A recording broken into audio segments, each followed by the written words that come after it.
All right, welcome everyone. My name is Aimo and I work for the scholarship section of VLEROS. Thank you today for joining us for this special edition of the Community Talk, where we will be hearing some first-hand experience from ICP scholarship students who are currently studying here in Belgium, who have recently graduated. Our speakers will share not only their academic journeys, but also some personal stories and memories and reflection on what they've learned along the way. We're especially glad to host this session as a bridge between the current ICP students, so the students who are now studying, and those who are arriving this September, so those who have just arrived in the last weeks.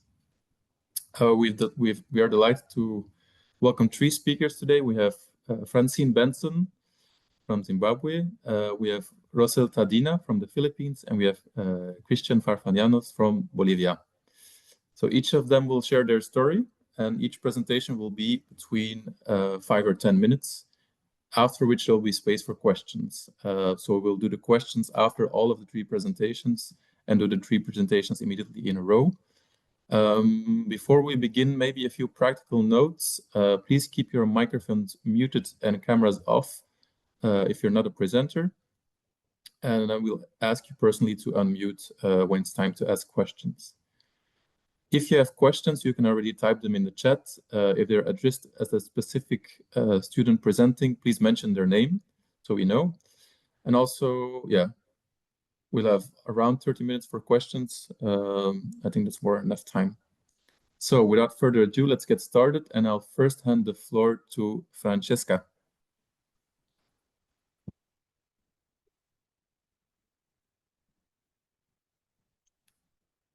Okay, morning everyone. My name is Francesca, and today we'll be diving not into just successfully thriving in Belgium, but also tackling imposter syndrome. As you can see, my first picture, it was the Christmas I had here in Belgium.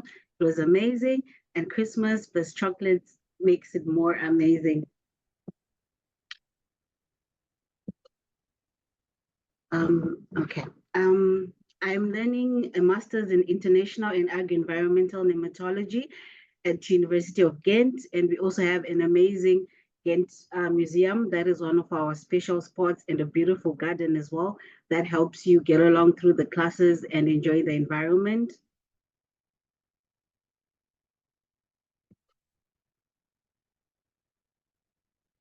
So life in Belgium, my first impressions, it was a bit difficult to communicate because they talk in Dutch, but also the good thing being in Ghent, a lot of people, they speak in English. And also the life, it was a bit different from where I was coming from.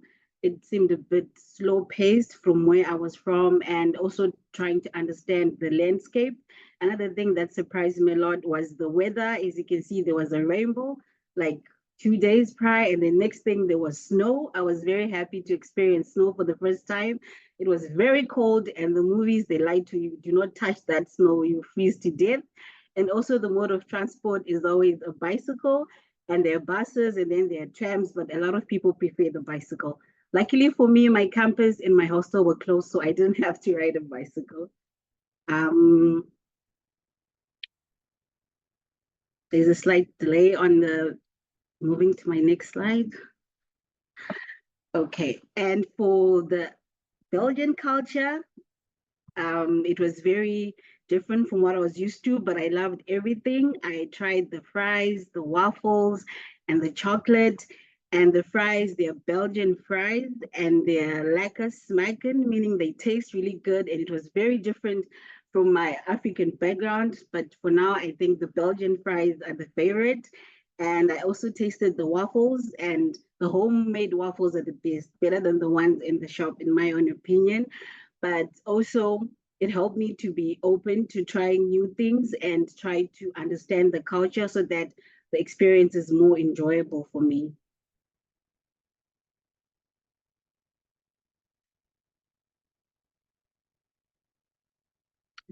Okay, so for practical advice in building a support network, it is important to join student organizations. They are normally available for every student when you arrive at a university, and the social events, they're always posted. So don't hesitate to attend thinking, oh, I can't speak Dutch, because there'll be a lot of international students, and they're also eager to meet new people just like you. So as you can see from here, I joined the Buddies team for this year, welcome international students so that they can understand how Ghent University works. And I also attended the Ghent Festival. It was really nice. And you'd find a lot of people, they come from all over Europe for this.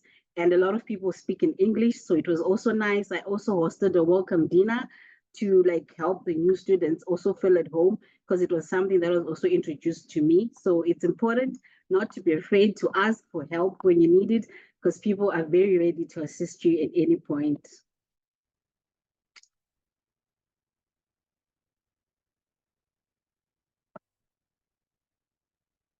Okay.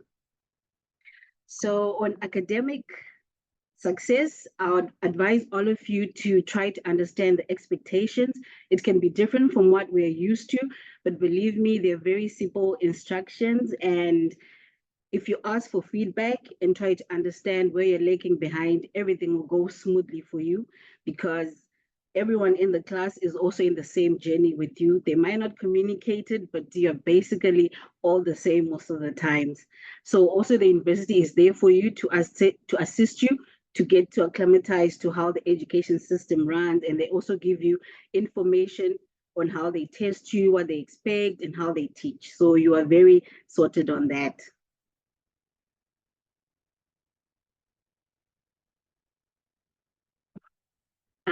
Okay, so for making Belgium feel like home, as I go back to my other slides, try to explore different regions of Belgium. I'm in Ghent University, so I'm like in the West Flanders part, but you can also decorate the space that you're going to live in your hostel with your personal home things. You can buy like keychains to say I love Ghent or I love Belgium, different things to make you feel at home.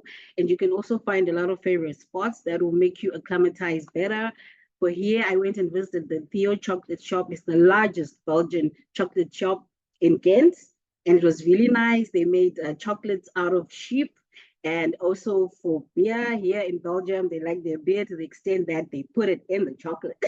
So you have to be careful. Is it chocolate drink or is it chocolate beer? And now I'll go into understanding imposter syndrome. This is something a lot of us face because you're in a different environment and you might question yourself that I'm behind, I'm not good enough, I will not succeed, and things like that. But it is important to recognize it and don't internalize it. When you feel that is happening, know it's normal. Everyone has gone through it, and I have as well. It happens to us international students because you're being taken from your comfort zone into a different area.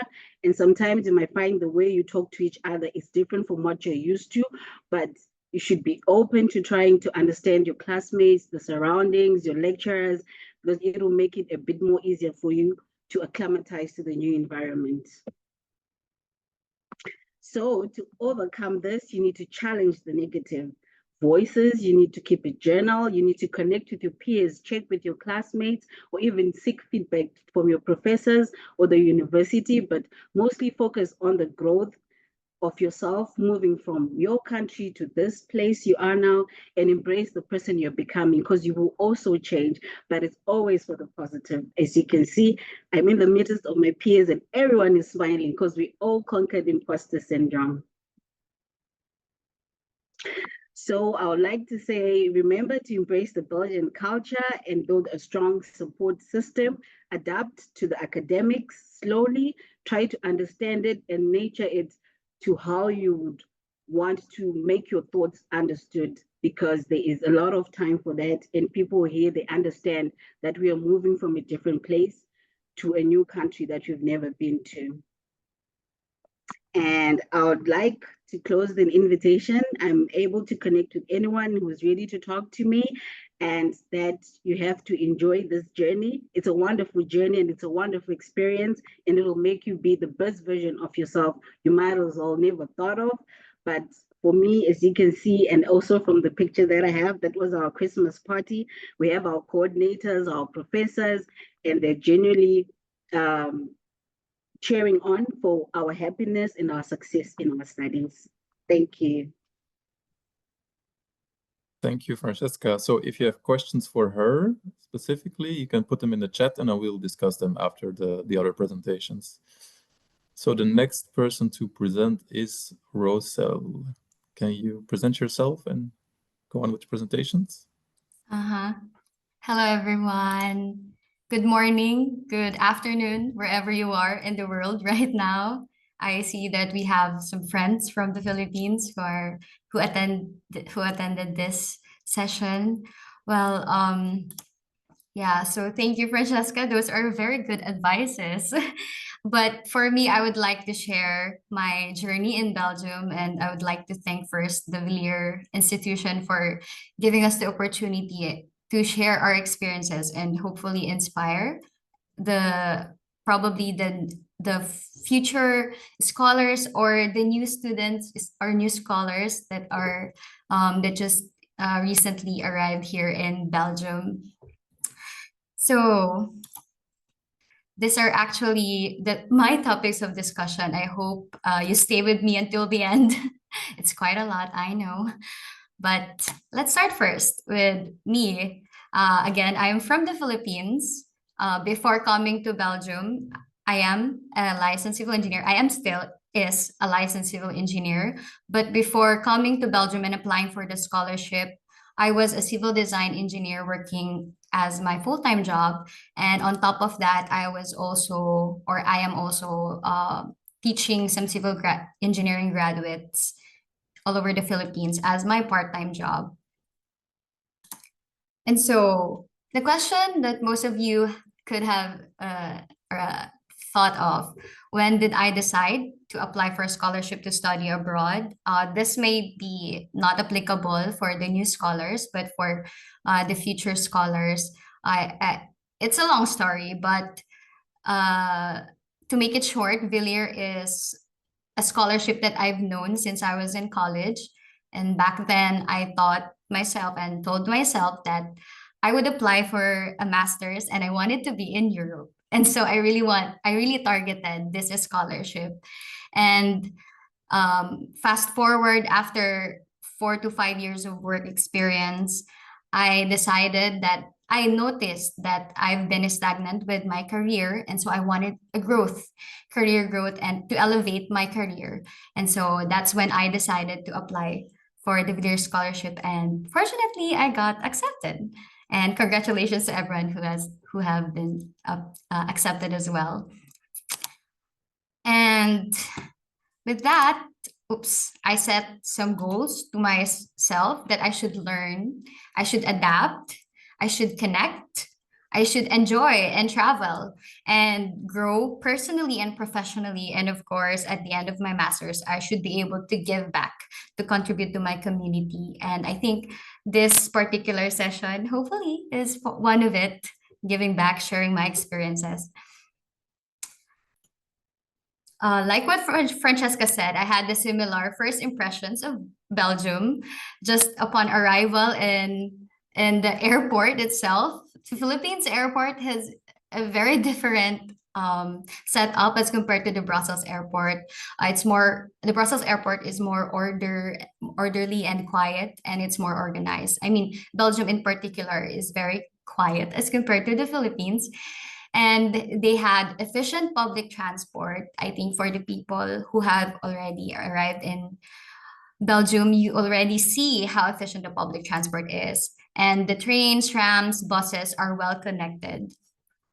And then there's a huge biking culture, and there's a lot of walkable streets, meaning the streets are pedestrian friendly, which is very far from where I've been in the Philippines. And next, the architecture, it feels like stepping into history. It's something that I've seen from just movies before. But now that I've arrived in Europe, I felt like it's a normal thing. But yeah, when I first arrived, of course, I'm astonished with everything. Yeah. And there's a lot of windmills around, which we only find in suburbs in the Philippines. And yeah, it has a cold weather. In the Philippines, it's like the temperature is just either super hot, or less hot. And we even wear jackets all the time, even though we have that kind of temperature. So in Belgium, it's even though it's a normal temperature and it's fine for them, for me, it's already cold. And also people are polite but more reserved, meaning they don't engage it much, but yeah, they're very kind people. And there's also a multilingual environment, Dutch, French, German, plus English. But in Hasselt, where I've studied, they really speak very well in English. And punctuality and schedules are taken seriously. Food is hearty, like the fries, waffles, chocolate, and beer culture. And everything feels more expensive compared to where I came from. At first, I tried to convert everything, like this Coca-Cola that just cost around 0.20 euros in my country, and it's now like 3 euros. So yeah, that's like at first. And then, of course, with all of those first impressions, there were some challenges when it comes to adapting with the environment. Okay. Oops, it's not. All right. So yeah, of course, number one is to adjust in the cold weather and long winter nights.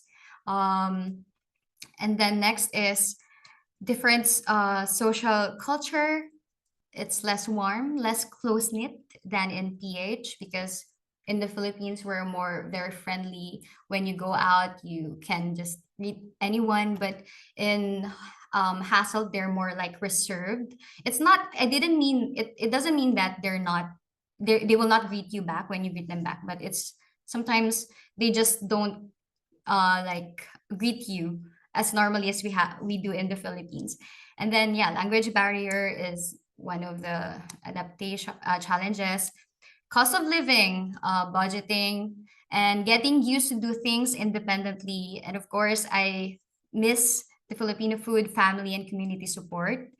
And there are strict schedules. This is one of the things that I wanted to share to everyone, that the shops close early and Sundays are very quiet.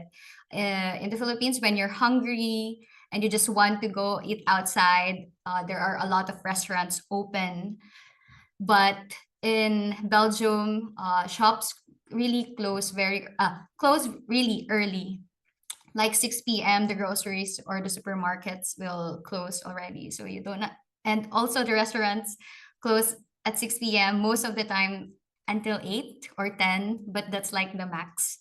And then for the academic culture, professors expect more independence and less spoon feeding, maybe probably because this is a master's.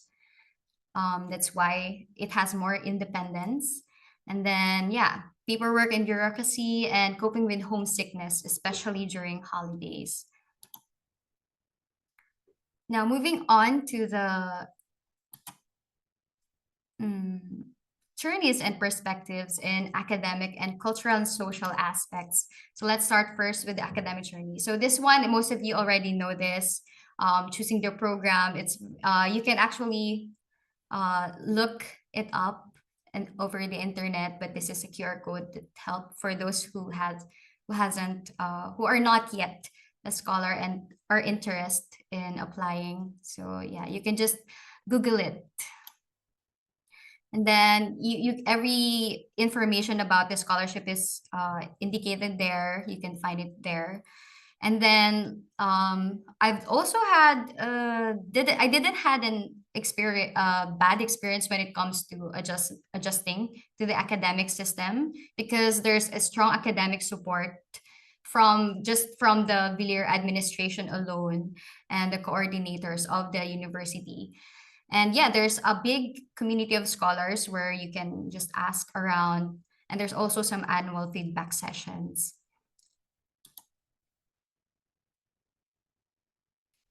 So in my case, for the academic research and activities, if I had to describe it, it's a big collaboration. It's more on collaboration with people, because you're gonna be engaged with multiple or diverse cultures from all over the world, and so collaboration really is the center of the study. So in my case, in my program, we have engaged in excursions and field trips, like here at on the right side of the photo, wherein we went to Antwerp to visit the Osterwell link.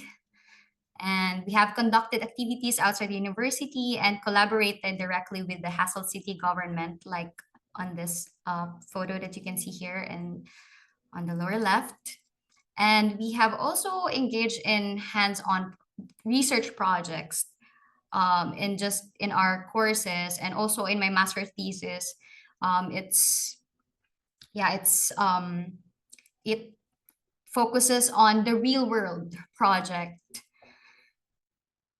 And I think that's one of the Villiers' mission, also to engage with the global sustainable development. And then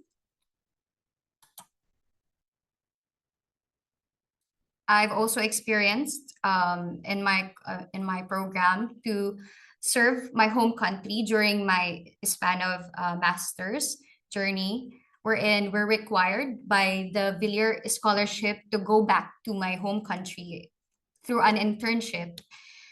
So here I've worked with the Department of Transportation, Philippine Railways Institute, or DOTRPRI. And here at the upper right corner, you can see my internship advisor is actually a former Villiers scholar. And yeah, we're gonna see each other again by around November, because he's gonna come here in Hasselt. Yeah, so I did experience a lot of things that I haven't experienced before, technically. And then next is we had in my master's program, of course, there's an international and diverse classroom experience, wherein our program introduced many external instructors or professors on top of the very amazing professors from University of Hasselt. So our learning extended not only beyond the university, but even beyond Belgium. So we had professors from UK and Australia, from Bangladesh, from Vietnam, and even from other Belgian universities like Ghent University, where Francesca is now studying. And we had also lecturers from Middle East and some other Belgian organizations, where we are engaged more on the practical world, or the real projects that's happening around. Yeah, I just recently graduated. I just want to share this. So here, I just recently graduated this June 27. So for me, this wasn't just personal success, but a celebration of Lear's mission, which is to invest in people who can make a difference.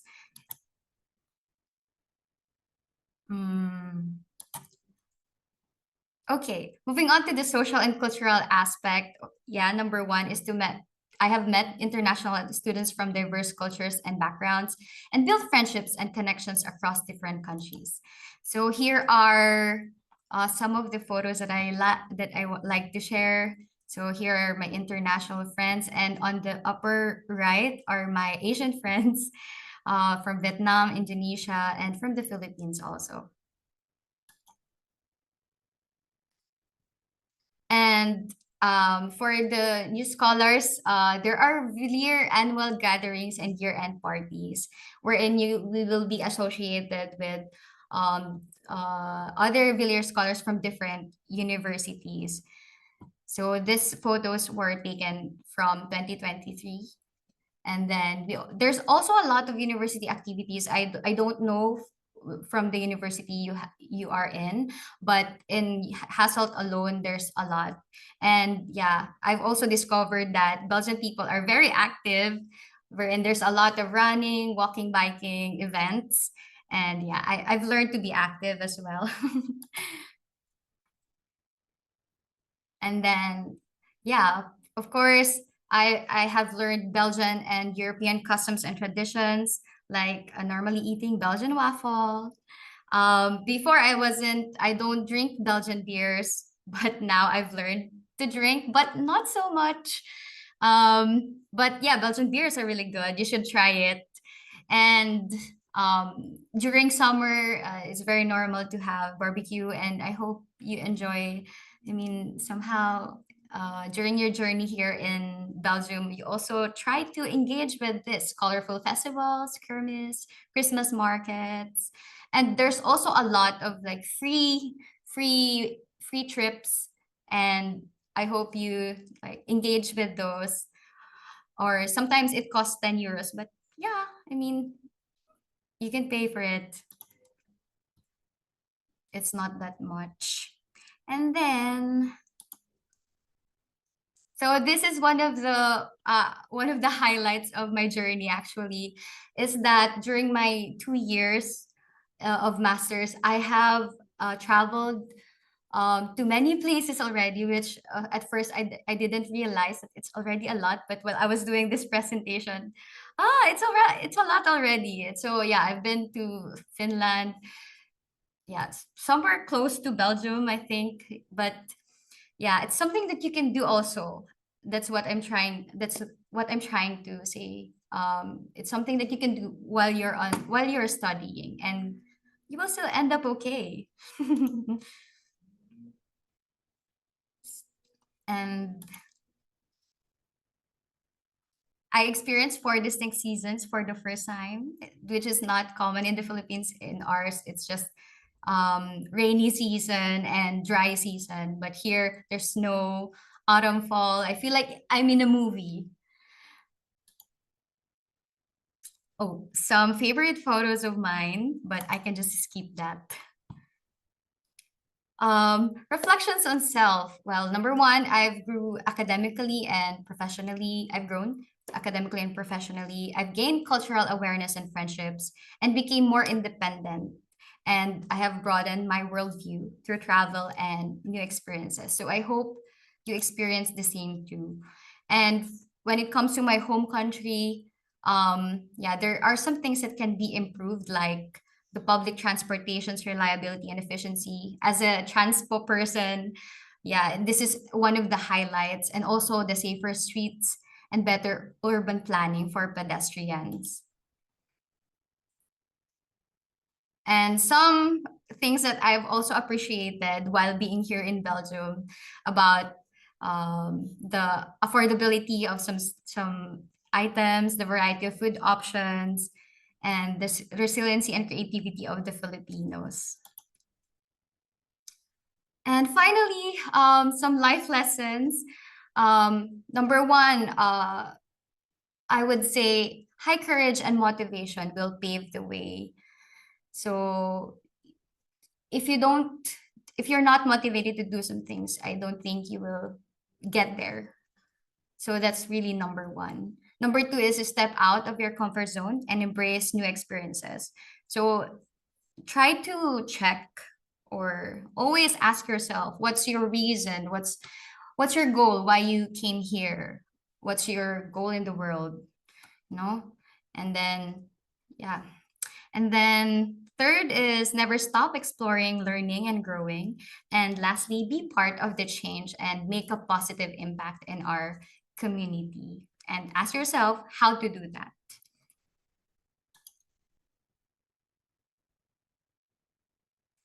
And yeah, so that's it. Thank you so much. Yeah, if you have any questions, you can share it, or here are some information wherein we can connect online. So thank you so much for listening. Thank you so much, Rocel. And now we go to our final guest, Christian. Go ahead. Okay, hello everybody. I hope you are well, wherever you are in the world. And my name is Christian Farfan. I'm from Bolivia. I'm studying the Water Resources Engineering program. This is my second year. I already finished with the first one. This is a program that has a collaboration between the KU Leuven University, and also the BUB is the Free University of Brussels. So I would like to thank you to Francesca and Rocel because they already mentioned that about the Belgian culture. So I'm gonna go a little bit deeper or a little bit more specific into one thing that is biking. Biking in Belgium is a whole culture. I noticed that, and I'm gonna talk about it maybe the next 5-10 minutes. So the first thing I arrived here, the first thing the people advised to me when I arrived to Leuven is get a bike because you are gonna need it the whole year or the 2 years you're gonna be here. So you have a lot of options of getting a bike. Either you can buy a new one, but it's kind of expensive. Also, you can buy a second-hand one, which is the alternative I chose. Also, you can rent a bike. So there are a lot of options here. And the first time I was biking to classes, it was crazy because a lot of people just went out biking with the families, with kids, like with the parents, and mostly students. So in Leuven, the traffic is not of cars, traffic is of bikes. So the first time I was a little bit afraid because a lot of Vikings were crossing from beside my left, beside my right, and also coming from the front. And I was a little bit afraid, and I stopped pedaling, trying to get balance myself. But at the end, I got used to that. So it's really nice. It's a really nice culture. I also want to mention that Leuven is a small city, so people are the mean of transportation here is mainly biking. So you can go everywhere biking. There are parks everywhere. There are facilities. There are roads for bikes as well in the whole city. And this is kind of a big change for me because in Bolivia you cannot go biking to everywhere. There are not the conditions. You only can go from a place to other just using the public transportation or maybe walking. So also the university do like integrated activities for new students. There is a organization of students in Leuven that is called Pangea, that they welcome and organize like the orientation days during the first week. The orientation days for this year were the last week. So they organize like biking tours for new students. So you can enroll for these tours inside the city and also outside the city. Those are really beautiful. This is my experience when I arrived to Leuven. And the guys just explained to us the rules that we have to follow, and also they showed us that like the streets on the road bikes. And yeah, luckily this year I'm the guide now. So I was guiding the new students that arrived last week. I made 2 tours this weekend. I'm gonna make 2 new tours, and I'm gonna offer like 3 or 4 tours during the semester as well.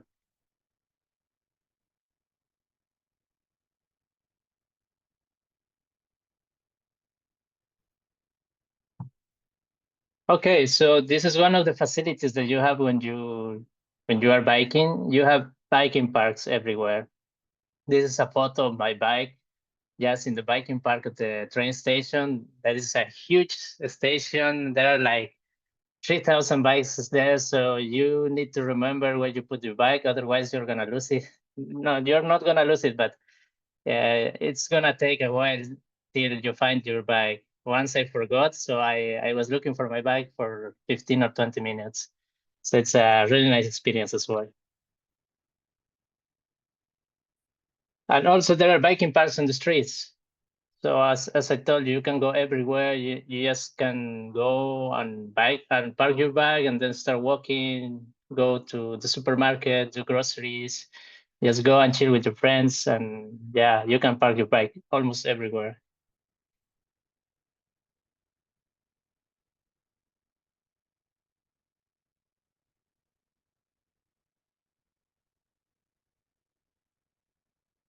And this is like a really nice experience. Also, I wanted to share that as Rocel mentioned, the weather here is unpredictable. So every time it could start raining, and if you are biking, the rains becomes worse because it's you start intercepting all the drops that are in front of you, and you are gonna wet for sure.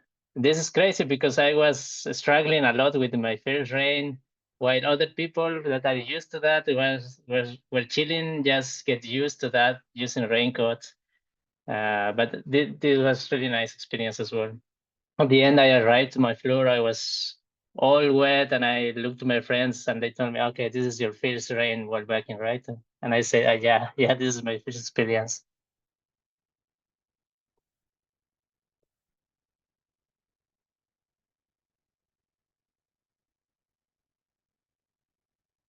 And also, the city is well organized towards the signs and the rules. Here, I put some signs that we need to follow. We cannot buy everywhere and every time. For example, in the left, in the picture of the left, we can see that in this street, cars are not allowed, and also special bikes are not allowed, and also bikes are not allowed.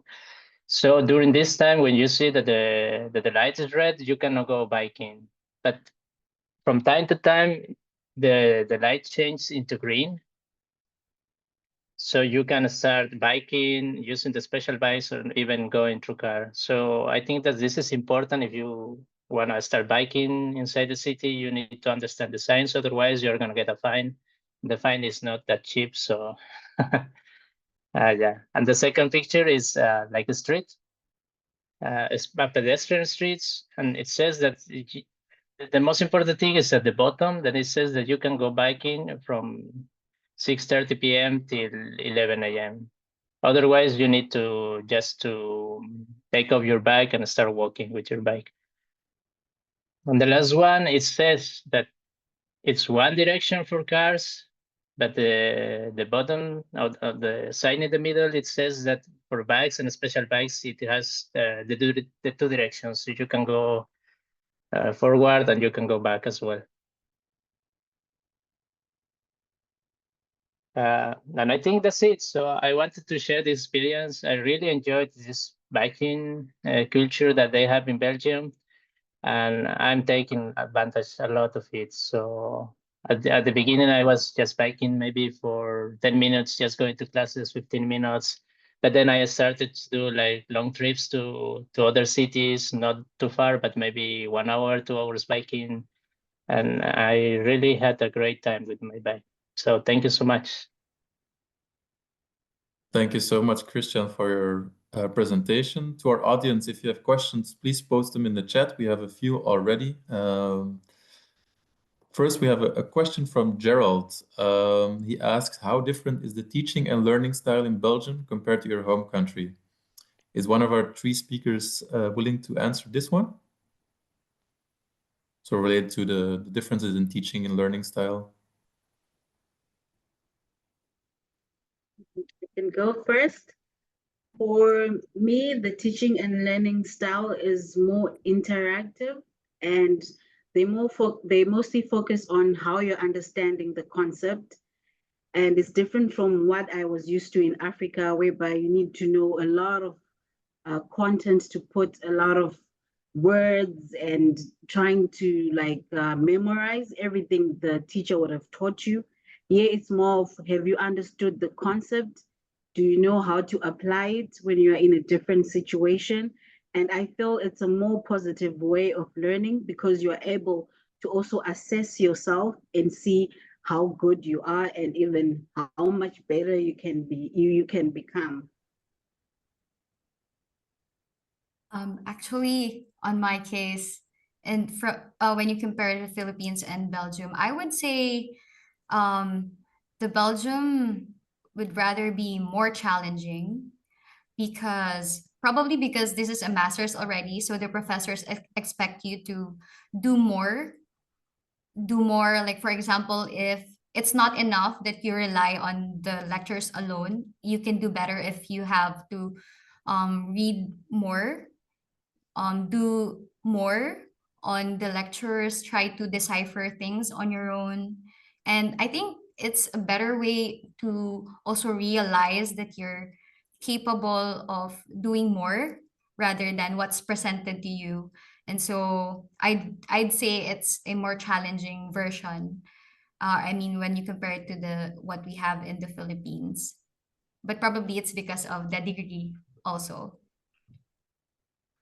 Yeah, I would like to add something as well. I think that it was a big change for me because here in Belgium, there is only one exam period.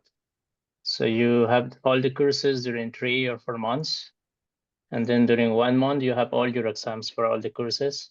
And it was different in Bolivia because I had like 3 exam periods and each of them like for 1 week. So the stress were distributed. But with this system, like the stress is concentrated in 1 month, and is I think it's too tough. But also the university gives you a lot of facilities. For example, during classes, the professor shared in advance the slides. Also, they record the classes as well if you wanted to watch it.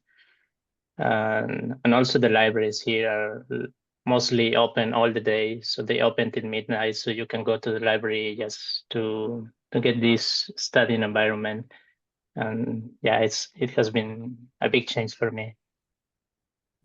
I also want to like add something. One of the things that I'd noticed also is um, we have we have an organized or consistent schedule every week. For example, if the classes happens during Tuesdays, then on the next week it also happens on Tuesdays.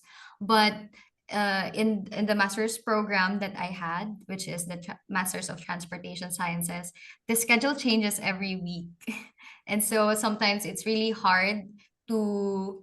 I mean, I had difficulties when it comes to scheduling my trips, for example, or some other personal agenda. But uh, the good thing is the university has this website wherein they show already the future schedules and everything is well organized. So you wouldn't really miss something. Okay, thank you for these answers. I have another question from Moses Okello. He writes, as a first-time student looking for a scholarship, writing a selling personal statement can be challenging. So to apply for the scholarship, is there any way, or do you know of any ways to look for support to review and provide guidance on the applying part? I don't know if you have experience with this. I think he's talking about probably the motivation letter, something like that. Probably, Yeah, I think for me it's more on not, I mean, for particularly in Villiers, I think the selling point would be how motivated you are, how driven you are towards having a positive impact to your community rather than having a very highly academically background. I think they would prefer someone who's rather motivated than someone who's just smart but not motivated, if you get what I mean. And I hope I didn't mean that in a on a negative way. Yeah, but I think, yeah, if you focus more on your positive contribution to the community by engagement, for example, those things, that would be the best selling point of your motivation letter. For me, I'd like to add that it's also good to show that you've gone through the program and you identify the strengths of you attending that program, and also like what Rocel has said, how you also apply it back home and why it's important for you to join. Because you need to show why you're interested and you've read through what it offers and the most interesting parts that you feel they'll also add to your personal career and growth and allow you to be a better change maker for your society. Yeah, in my case, for example, what I did is just tell who I am, and also tell what I've done till that point, what I'm doing, and what I'm gonna do after the scholarship. So I think that everything has to be connected, and it has to point towards a clear objective. And also, I'd advise you to ask for help for other people who already got the scholarship, because sometimes the way we structure the motivation letter is not in a good way. I mean, the message is there and everything is there, but also we have to organize and give it shape so everything is connected and makes sense.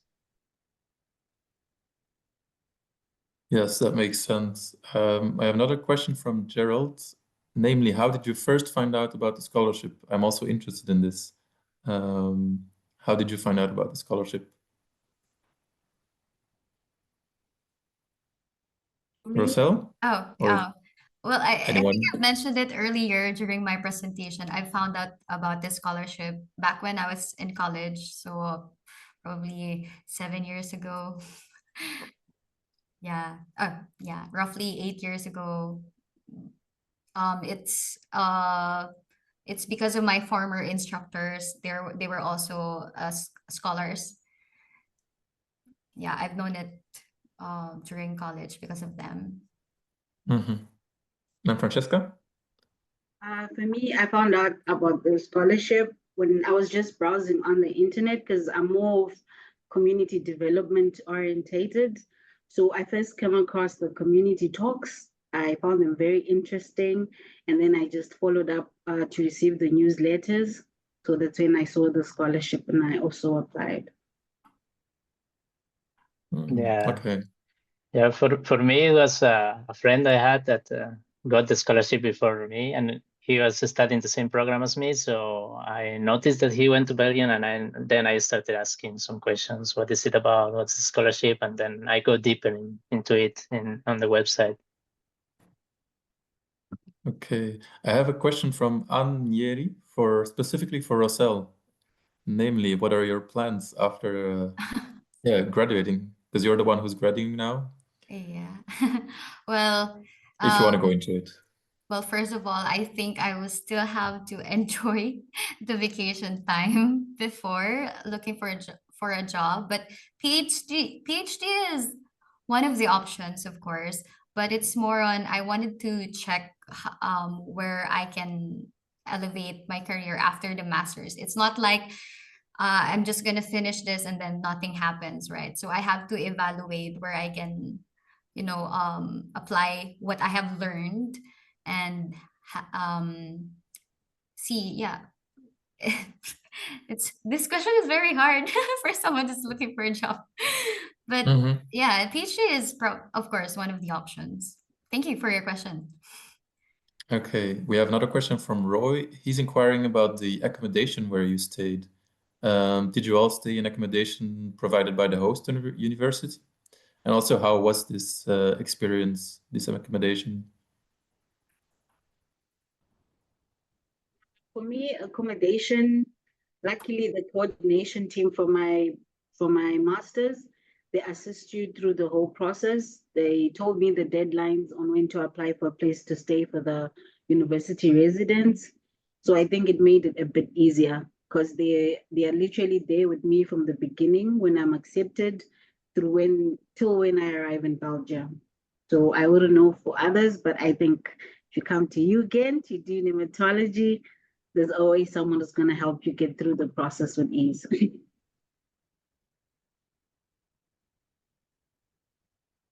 Well, for me, I'm not sure, but I think it depends on the coordinator.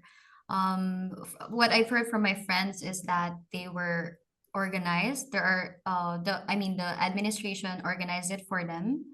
But for my case, for the transportation sciences students, we had given the flexibility to choose our own accommodation, and it's upon to us how much it will cost. It's gonna be upon on us on how are we gonna budget it, choose choose whatever accommodation would fit us. Oh yeah. For me, it was the Bleer scholar that I think asked to the university host to provide us residence. Yes, it was an option. It was not mandatory, but I took it because I didn't know any other residence here, so it was the easy way. And you had to choose between like a room who is called cot, and either on or a studio. So currently I'm living in a room, a cot. So I'm sharing the floor with 11. We are 11 students, and it has been so nice, I think, because also I have friends here. We share the kitchen, and we organize sometimes a dinner just to know each other, to have a party. It's a multicultural environment as well. So it was been really nice here. Okay, I think we went through most of the questions in the chat. There are some others coming in. Okay.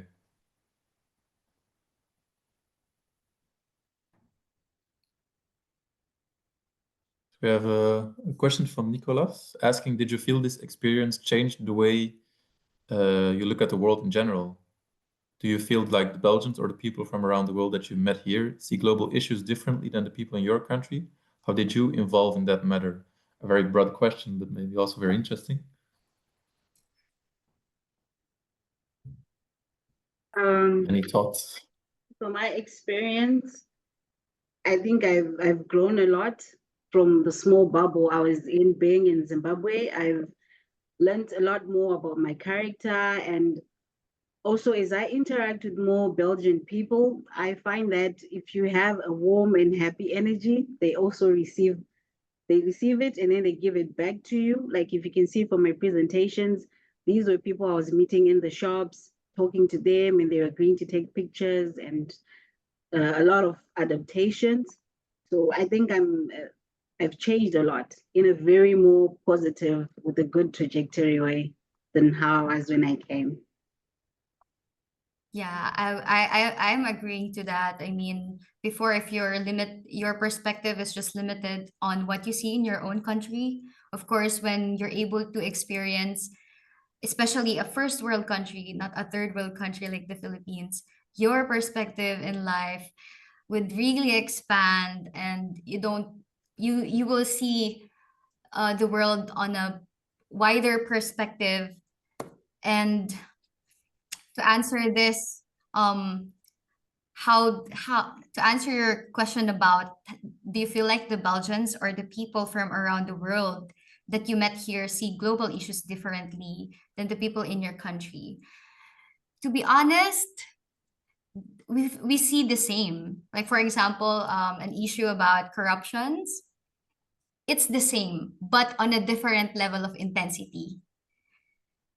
So like it's for example, corruption is a normal thing. It's something that they also experience, that they also see, but on a smaller scale. For example, in the Philippines, which is a third world country, we have this huge corruption, a bigger scale of corruption, but for them they still see it, but on, for example, just like not paying properly on the buses. Yeah, they see it as a corruption already, something like those kind of things.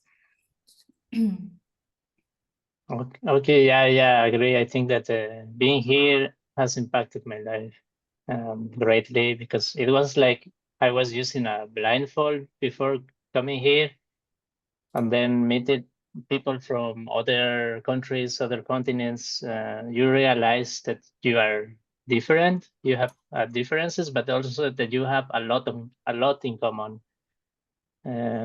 Especially with the countries that are coming from the southern part of the globe. So you realize that in the countries there are like problems. I mean, I'm a weather engineer, so like water pollution, there are problems like water scarcity, groundwater subsidence that we also face in Latin America. And you realize that they are facing the same problems and even worse than yours, because before coming here, I was thinking maybe I'm Bolivian, I'm suffering a lot, but didn't realize that a lot of countries are even experience worse situations than my own country. And also the way that I realized that the way that people in Europe just look to the problems is, it has a different approach, because they are already let's say, way advanced by solving these problems. For example, they don't care about water scarcity problems because they don't have population with no water, with no tap water, let's say. But in Bolivia, there are a lot of populations that they don't have a secure source of water. So I think that they are thinking about other problems that are more advanced, but maybe in the global south, we have like basic problems that we need to solve before going to that way. And that's also your experience that you're bringing. I mean, that's why it's good to have students from around the world also for the Belgian students, so that they get out of their own bubble. Okay, we're almost through the hour. We've tried to follow up on all the questions in the chat. The ones we could answer by text, we've just answered by text. And I think we will finish this session here. I want to thank again our 3 guests for their contribution, for the time they put into their presentation, for the time they took to be present with us now. And I think all of them are also open to receive any additional questions from you. I think they put their contact details in the slides, or I can put them in touch if you contact scholarships@vleroys.be. All right. And indeed, the session will be recorded. I will put it on YouTube during the day and send out a link. I wish everybody a nice day and see you at the next community talk. Thank you, Goodbye. everyone. Bye-bye. Have a good day. Have a good day. Thank you for attending. Yeah, thank you, everybody, and have a good day.